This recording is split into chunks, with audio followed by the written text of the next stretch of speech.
Hello students, आज हम लोग आईएसआई के क्वेश्चन सॉल्व करेंगे बी स्टैट और बी मैथ्स के।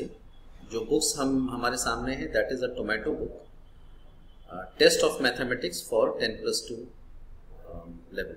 Okay, starting with question number 1, as you can see on the screen, a worker suffers a 20% cut in wages. He regains his original pay by obtaining a rise of what percent? तो पहले worker की salary कम होती है 20% और फिर उसकी salary कितनी बढ़ी जाए जिससे कि वो ओरिजिनल सैलरी पे आ जाए। तो लेट्स से उसकी ओरिजिनल सैलरी 100 थी और चूंकि 20% सैलरी कम हुई है तो 100 से 80 हो गई है। ना वापस 100 होने के लिए कितना का इंक्रीज होना चाहिए? हमारे पास 20 का इंक्रीज होना चाहिए। हमसे पूछा गया है कि कितना परसेंट का राइज हो, है ना?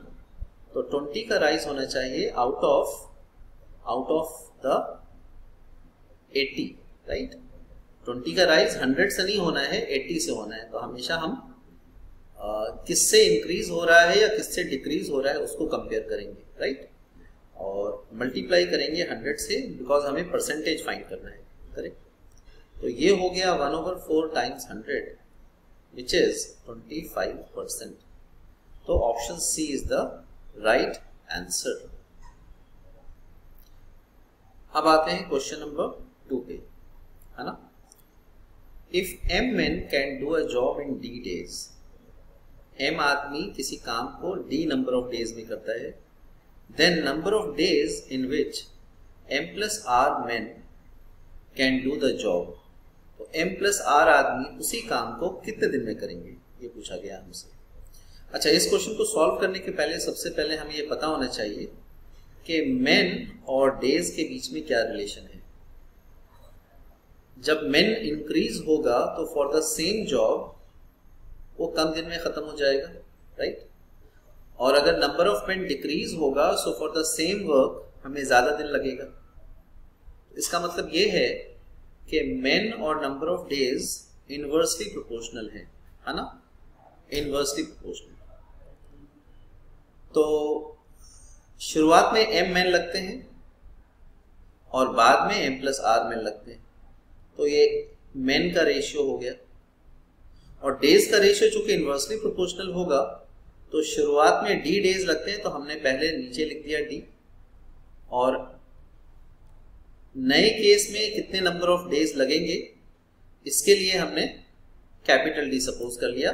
Suppose m plus r men will take capital D number of days, है ना? हमें कैपिटल D फाइंड करना है। Again repeating, number of men और number of days are inversely proportional. तो first case over second case in case of men equal to second case over first case in case of days, है ना? ठीक है, अभी हम d को find कर सकते हैं आसानी से। तो कैपिटल D क्या हो जाएगा हमारा, ये उठ करके इधर आएगा, md over m plus r। ये हो गया हमारा option D is the right answer, correct? अभी इसी सवाल को हम लोग किसी और तरीके से सॉल्व कर सकते हैं क्या?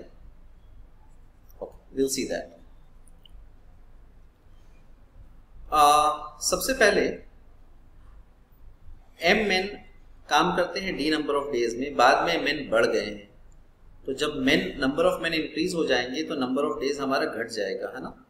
तो जो हमारा आंसर होना चाहिए वो इस d डेज से छोटा होना चाहिए, राइट? तो इस बेसिस पर ऑप्शन ए तो आंसर नहीं हो सकता। अच्छा, ऑप्शन बी को हम ऐसे लिख सकते हैं क्या? m को अगर हम अंदर ले जाएं ब्रैकेट के अंदर तो हो जाएगा m over m plus r over m, है ना? और m ओवर m क्या होता है? 1, और r ओवर m कोई पॉजिटिव नंबर होगा, राइट? तो for sure 1 plus r over m एक नंबर है जो कि 1 से बड़ा है, और 1 से बड़ा किसी भी नंबर को अगर हम d से मल्टीप्लाई करेंगे तो रिजल्ट हमारा हमेशा d से बड़ा होगा, राइट? ओके, इसका मतलब ये है कि ये जो नंबर है ये d डेज से बड़ा है, जो कि हो नहीं सकता। Option B should be the wrong answer, right?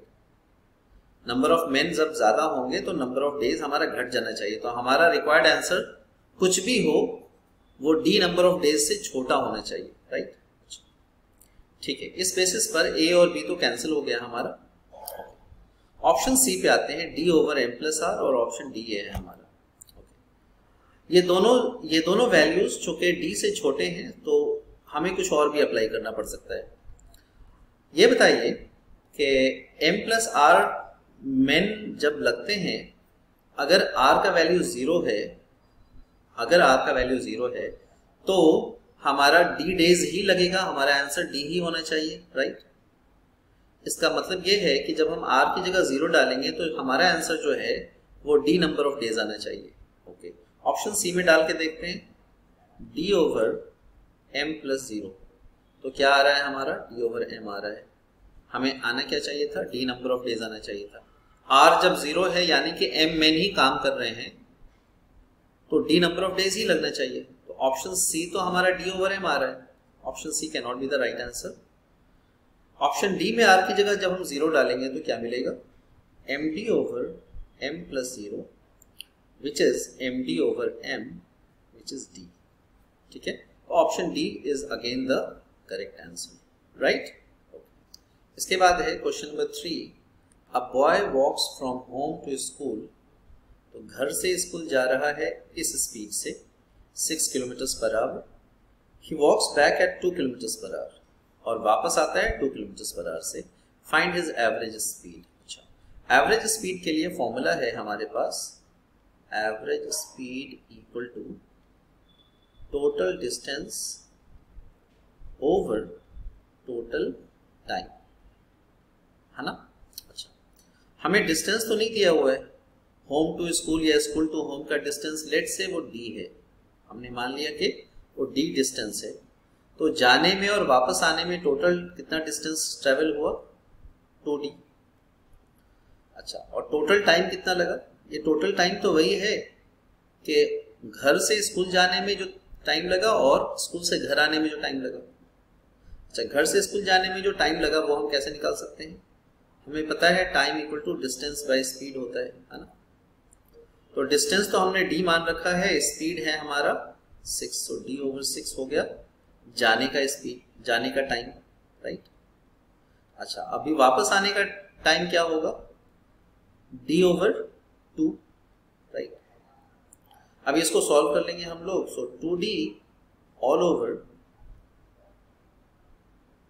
d over 6 plus same denominator कर लेंगे, सिंपल फ्रैक्शन है तो 3d ओवर 6, और सिंप्लीफाई करते हैं तो क्या आएगा हमारा, 2d divided by 4d over 6, तो 2d टाइम्स 6 ओवर 4d, तो हो गया हमारा 3। तो ये 3 क्या हुआ, 3 kilometre per our. Option A is the right answer, correct. ठीक है, इसके अलावा कुछ और जान लें। एवरेज स्पीड फाइंड करने के लिए फॉर्मूला जो है वो आप याद कर लें। जाने का स्पीड अगर a है और वापस आने का स्पीड अगर b है, तो एवरेज स्पीड हो जाएगा हमारा for travelling the same distance. Okay, जब हम जाने में a मीटर पर सेकंड के स्पीड से जा रहे हैं और वापस b मीटर पर सेकंड के स्पीड से आ रहे हैं, ट्रैवलिंग द सेम डिस्टेंस, तो एवरेज स्पीड हो जाएगा हमारा 2ab over a plus b। ठीक है, अच्छा, इस फॉर्मूले को यहाँ पे यूज कर सकते हैं क्या, बिल्कुल कर सकते हैं।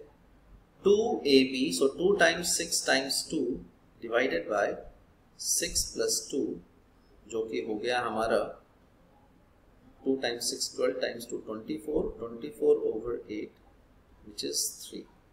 एवरेज स्पीड हमारा 3 है, option A is the right answer. Good guys. Question number 4 देखते हैं।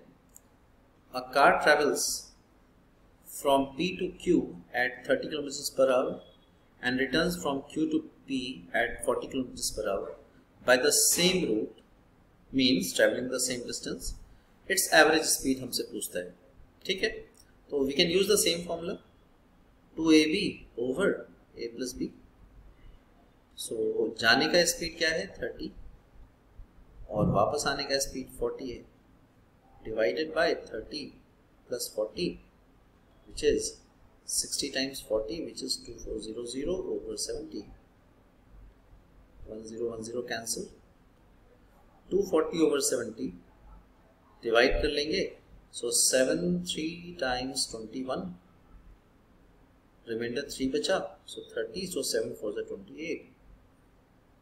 28. 7 4 is 28. सो रिमाइंडर 2 बचा. So option B is the closest answer, right? Option B is the right answer. Fine. ठीक.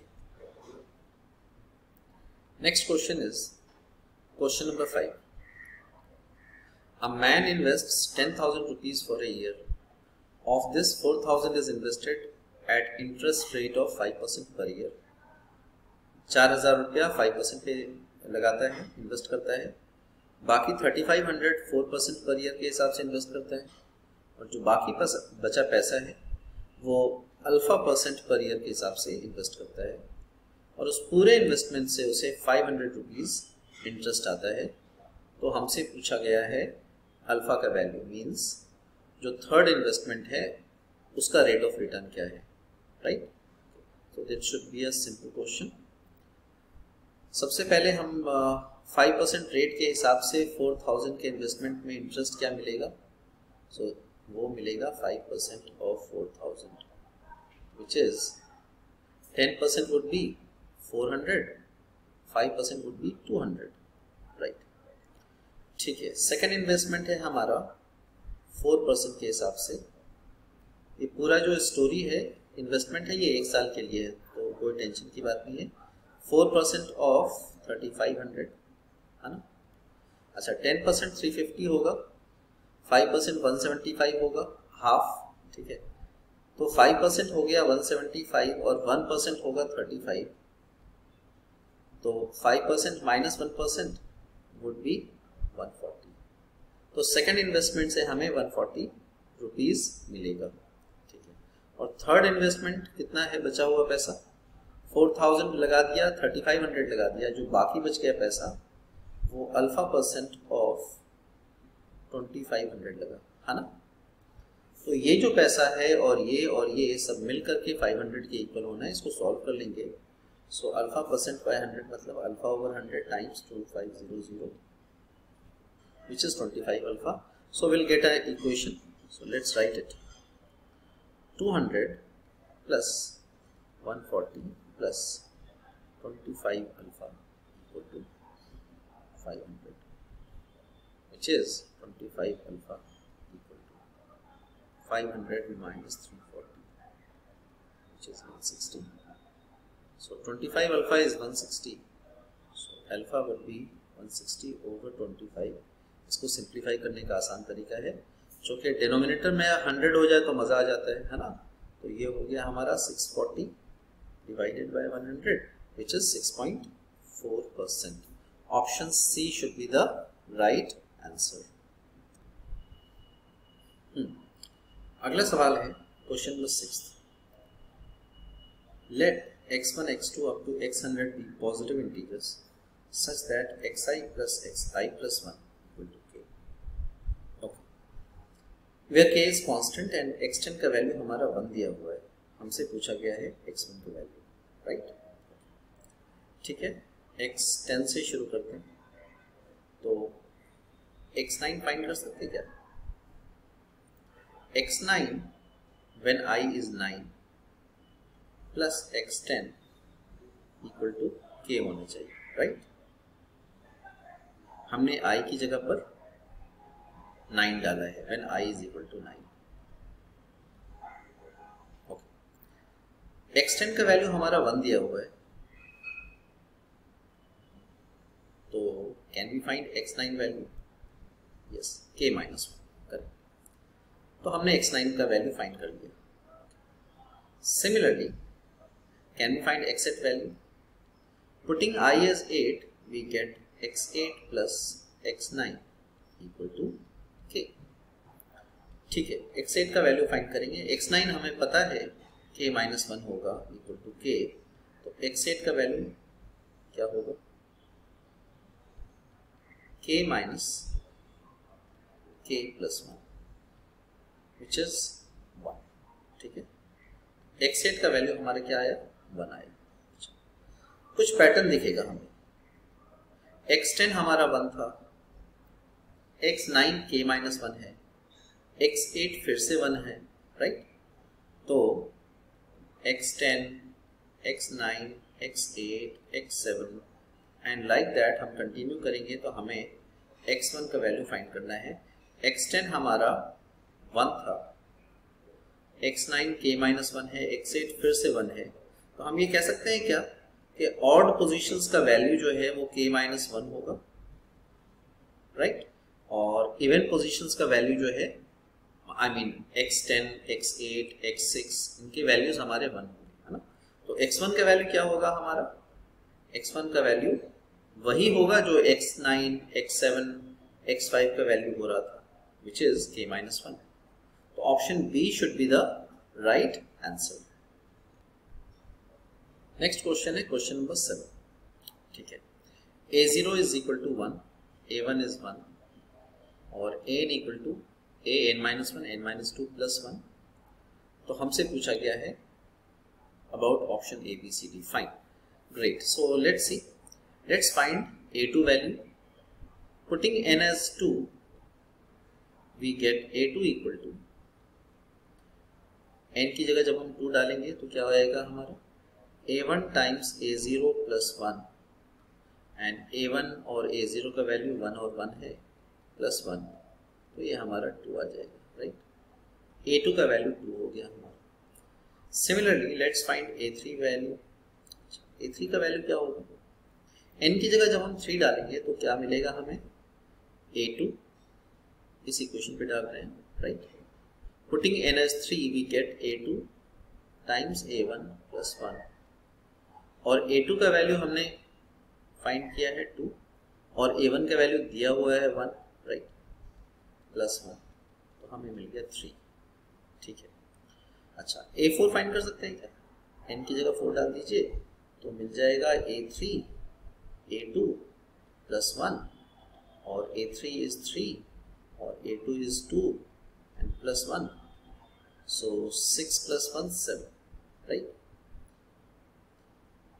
तो हमें क्या दिखा, a4 का वैल्यू 7 है। ठीक है, a4 हमने फाइंड कर लिया है। एक और नंबर a5 फाइंड कर लेते हैं, फिर कुछ समझ आएगा। a5 क्या होगा हमारा, a4 टाइम्स a3 प्लस 1 और a4 7 है और a3 3 है और plus 1 which is 21 plus 1 which is 22। ठीक है, इतना सब कुछ फाइंड करने के बाद लेट्स सी क्या रिजल्ट है हमारा। a0 1 है और a1 1 दिया है और a2 हमने फाइंड किया है 2 और a3 हमने फाइंड किया है 3, a4 हमने फाइंड किया 7, a5 इज 22। अच्छा, ऐसे ही चलते जाएंगे। हमसे पूछा गया है a465 और a466 ऑड होगा या इवन होगा।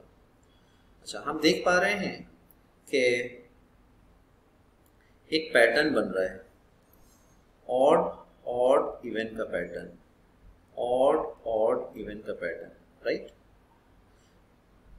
And if you want to confirm a6 का वैल्यू जब हम फाइंड करेंगे तो a6 क्या होगा, a5 a4 प्लस 1 होगा और a5 और a4 तो इवन हो जाएगा बिकॉज a5 इवन है और प्लस 1 यानी कि ऑड हो जाएगा, राइट। इसके बाद फिर से ऑड होगा, यानी ये पैटर्न कंटिन्यू रहेगा। नाउ a465 कौन से पोजीशन पर आएगा, किस पोजीशन को रिफ्लेक्ट करेगा, ये इंपॉर्टेंट है। अच्छा, यहाँ पर हम देख सकते हैं कि ये पैटर्न जो है 3-3 के साइकिल में चल रहा है, राइट। 0 1 2 फिर 3 4 5 एंड ऑल, है ना। अगर इस साइकिल को हम कंप्लीट समझें, है ना, तो साइकिल का फर्स्ट टर्म जो है वो a0 होगा और second term means next cycle का फर्स्ट टर्म a3 होगा, उसके अगले साइकिल का फर्स्ट टर्म a6 होगा, राइट। तो ये साइकिल ऐसे चलेगा, ठीक है। तो अभी हम क्या फाइंड करेंगे कि ये 465 3 से डिविजिबल है क्या। तो 465 तो 3 से डिविजिबल है क्योंकि 4 + 6 + 5 15 होता है। ये डिविजिबिलिटी रूल हम डिस्कस कर रहे हैं। तो 15 अगर 3 से डिविजिबल है तो 465 भी 3 से डिविजिबल होगा, राइट। इसका मतलब ये है कि 465 3 का मल्टीपल है, तो ये किसी भी साइकिल का फर्स्ट टर्म होना चाहिए, करेक्ट। किसी भी साइकिल का फर्स्ट टर्म होना चाहिए, जैसे A0 है, A3 है, A6 है, A9 है, A12, ये सारे साइकिल के फर्स्ट टर्म बन रहे हैं इन द ऑब्जर्वेशन, राइट। तो 465 चूंकि 3 का मल्टीपल है, तो ये भी साइकिल का फर्स्ट टर्म होना चाहिए, और अगर साइकिल का फर्स्ट टर्म है तो ये ऑड भी होना चाहिए। तो फॉर श्योर 465 तो ऑड होगा। Option D and option C can not be the answer. और ऑड के बाद क्या पैटर्न बन रहा है 466 के लिए भी ऑड बन रहा है based on the observation, right. Cycle का फर्स्ट टर्म अगर ऑड है तो साइकिल का सेकंड टर्म भी ऑड होगा। Based on that we can say option B is the right answer. इसके बाद क्वेश्चन नंबर 8 पे आते हैं। क्वेश्चन नंबर 8 कह रहे हैं two trains of equal length L travelling at speeds v1 v2 miles per hour in opposite direction.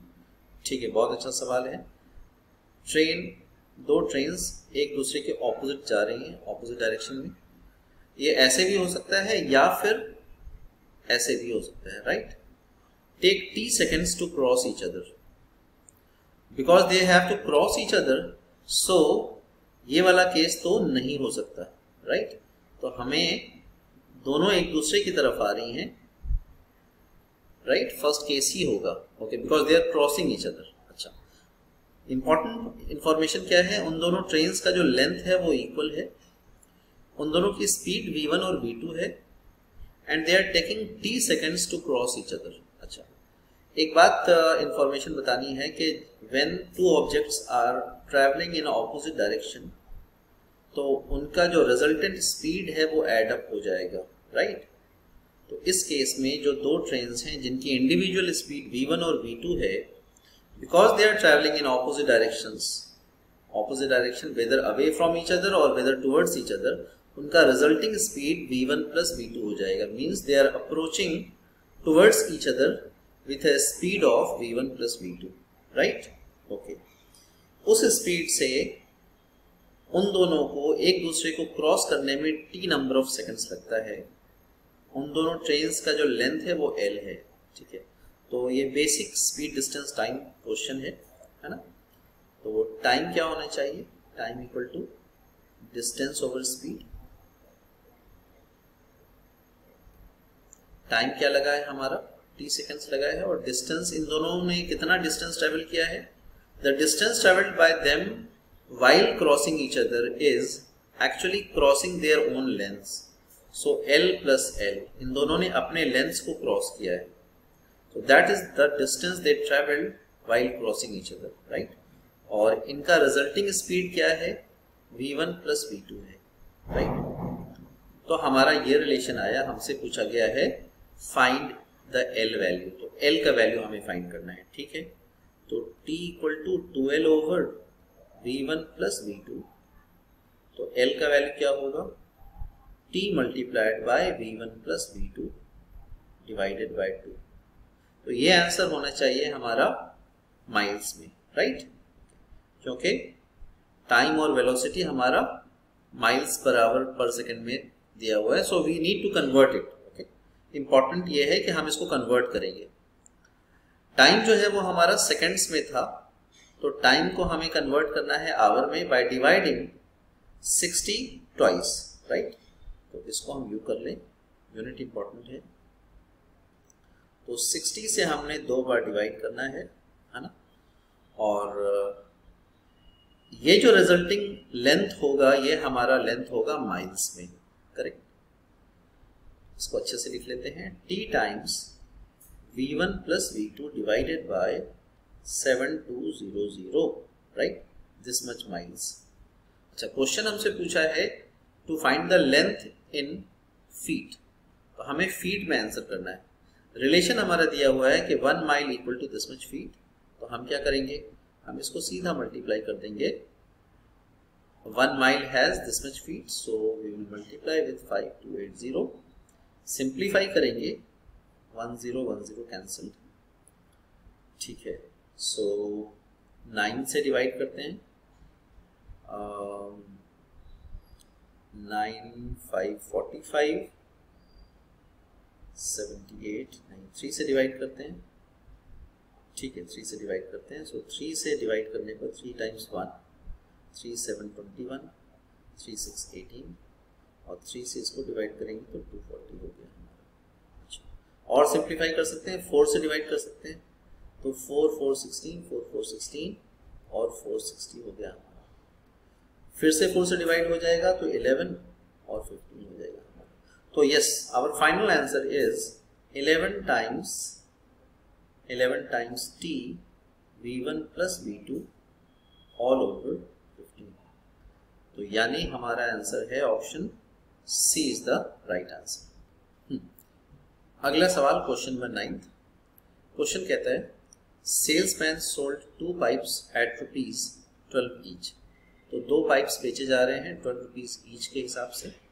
His profit in one is 20% and the loss on the other is 20%।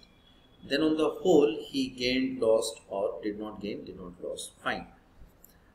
हमेशा percentage की questions को हम लोग 100 के हिसाब से solve करें तो आसानी होती है, ठीक है। ओके, हम लोग एक पाइप की बात करते हैं।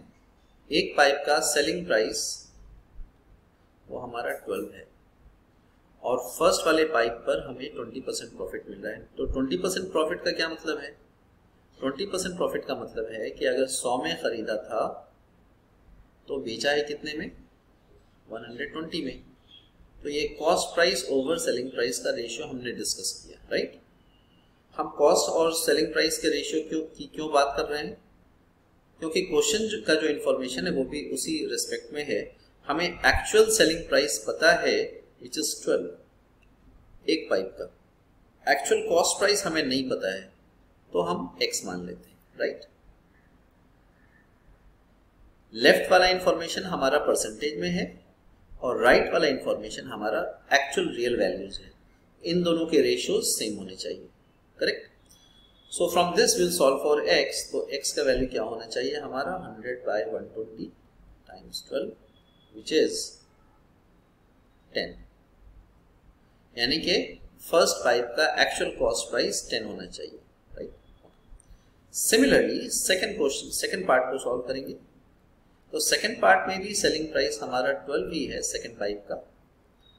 तो 100/120 इक्वल टू, अच्छा दूसरे वाले पे लॉस हो रहा है, राइट। तो लॉस का मतलब ये है कि कॉस्ट प्राइस अगर 100 था तो हमें कितने में बेचना पड़ा है? 80 में बेचना पड़ा है, राइट। बट एक्चुअली बेचा कितने में है सेकेंड पाइप को? 12 में बेचा है और हमें खरीदना कितने में था ये हमें पता करना है, ठीक है। तो ये y का वैल्यू जो है वो हमारा कॉस्ट प्राइस है सेकंड पाइप के लिए, right. So y equal to 100/80 times 12। इसको सॉल्व करेंगे तो क्या होगा? 5/4 टाइम्स 12 विच इज 15। तो सेकंड वाले पाइप की जो कॉस्ट प्राइस है वो है 15। अच्छा, अब हमसे पूछता है ये ओवरऑल गेन हुआ, लॉस हुआ या नो प्रॉफिट नो गेन, ठीक है। तो टोटल कॉस्ट प्राइस क्या हो गया हमारा? टोटल कॉस्ट प्राइस हो गया 10 + 15 विच इज 25 और टोटल सेलिंग प्राइस क्या हो गया हमारा? 12 + 12 विच इज 24। तो इफेक्टिवली तो लॉस है ना। तो लॉस हुआ हमारा 1 रुपीज का। अच्छा, तो which option should be the right answer? Option A should be the right answer.